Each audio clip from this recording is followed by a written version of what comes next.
Senator Johnson. Good morning, Madam President.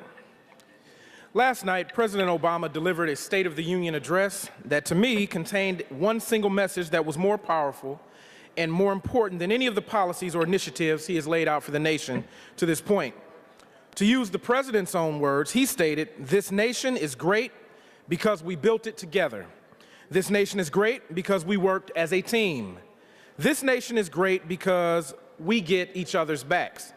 And if we hold fast to that truth in this moment of trial, there is no challenge too great, no mission too hard." I hope that all my colleagues here in this chamber were not only listening to his words, but understand their importance. Because while the President was stressing the need for unity amongst our nation's leaders, we've seen very little of that here in this Capitol. Instead, the words that echo through the halls of our Capitol are far too often the same tired, partisan squabbles that the people of Michigan told us they'd had enough of. That same nonsense that has held our state back has done so for far too long. The problems facing Michigan aren't going to be solved by Republicans, nor are they going to be solved by Democrats, or independents for that matter.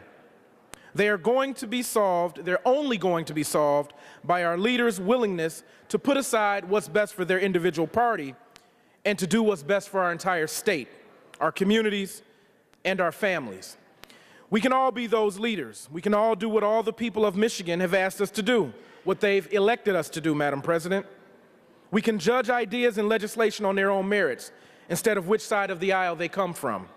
We can debate our opinions in open committee room hearings instead of deciding policies behind individual closed caucus room doors. We can ensure that we are guided by the principles of our constituents instead of the desires of our party. And we can make decisions based on what's best for the people of Michigan instead of what's best for ourselves.